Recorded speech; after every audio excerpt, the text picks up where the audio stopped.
দেশ থেকে পালিয়ে গেছিল। জনগণকে বিপদের মুখে ফেলে চলে গেছিল। সে বলে আমি নাকি সব জনগণের মা। কিসের মা? যে মা সন্তানকে ফেলে চলে যায়। আমার মা আমার নেতৃত্ব জান নাই, জান নাই। তো শেখ হাসিনা হলো এমন একজন মা যে মা কানলেও বাচ্চাকে ধরে দেয়, সেই মা। তো এই শেখ হাসিনার আমলে দেখেন আমিও জেলে ছিলাম 2.5 মাস, 2 মাস 19 দিন।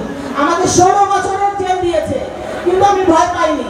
কারণ আমি আসলে এত বড় বড় নেতা না, আমি আপনাদের মতো তিল করে নেতৃত্ব শিখেছি, একটু একটু করে আমার ডেপুটির পাশে থেকে, আমার স্বামীর পাশে থেকে রাজনীতি শিখেছি। আমাকে দেশ থেকে এবং খালেদা জিয়া হাতে ধরে রাজনীতিতে এনেছে এবং বলেছে তুমি পারবা।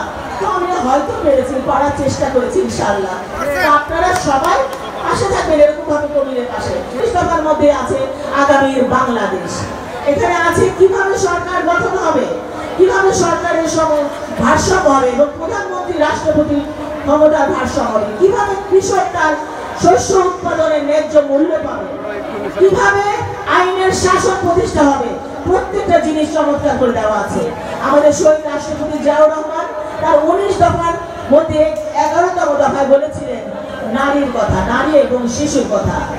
আর আমাদের এখন ভারপ্রাপ্ত চেয়ারম্যান এই 31 দফার মধ্যে 24 নম্বর দফায় আছে নারী এবং শিশু মুক্তির কথা। এখানে অনেক, আমি সকালে এসেছি, আমি দেখেছি কিভাবে আমাদের বোনেরা গ্রামে গঞ্জ থেকে পৌর থেকে কিভাবে একদম মানে পিপিলিকার মতো আসলে একদম আসছেন। আমি অভিভূত হয়ে গেছি দেখে। তাই আমরা মনে করি যে আমাদের এই যে নারী আছে, যে নারীরা আমরা এসেছি, নারী এটা কিন্তু আমাদের শহীদ রাষ্ট্রপতি জিয়াউর রহমানের অবদান। কারণ তিনি বুঝতে পেরেছিলেন শুধু পুরুষদের দ্বারা দেশ কখনো পরিচালিত হতে পারবে না, দেশের উন্নয়ন হবে না। সুতরাং পুরুষের পাশাপাশি নারীর অন্তর্ভুক্তি দরকার। এই জন্য দেশের মূল চালিকা শক্তি যে গার্মেন্টস শিল্প, সেখানেও কিন্তু নারীদের ভূমিকা তুলে রেখেছিলেন। আমরা নারীরা শুধু রান্না করতাম, ঘরে ঘুমিয়ে থাকতাম, সেই ঘুমন্ত নারী সমাজকে জাগিয়ে তুলে তিনি বলেছিলেন দেশের প্রয়োজনে, জনগণের প্রয়োজনে রাস্তায় নামো।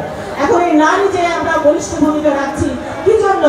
কারণ নারীদের যত অধিক পরিমাণে আমাদের রাজনীতিতে অংশগ্রহণ বৃদ্ধি পায়, রাজনীতি প্রত্যেকটা ক্ষেত্রে দেশের জন্য বিপদের সময় আমরা নারীরা পুলিশের অগ্রভাগে থেকে আমরা প্রত্যেকটা বিপদ মোকাবেলা করতে পারি। আপনারা সকলে এই এলাকা দুধ পানি দিয়ে সমস্ত এলাকা যদি পারেন ছিটিয়ে ছিটিয়ে ওই শয়তান মুক্ত করবেন। আমরা জানি ইতিমধ্যেই এই ইবলিসদের পতন হয়েছে, শয়তান মুক্ত বাংলাদেশ হয়েছে। ইনশাআল্লাহ আগামী দিনে এই বাংলাদেশে আর কোন শয়তানের জন্মগ্রহণ করবে না। আমরা জনগণের দল, জনগণের সাথে থাকতে চাই।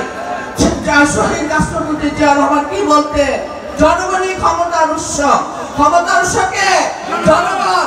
সেই জনগণের পাশে যাওয়ার জন্য আমাদের ভারপ্রাপ্ত চেয়ারম্যান বলেছে আমরা জনগণের পাশে যাব, জনগণের পাশে থাকবো।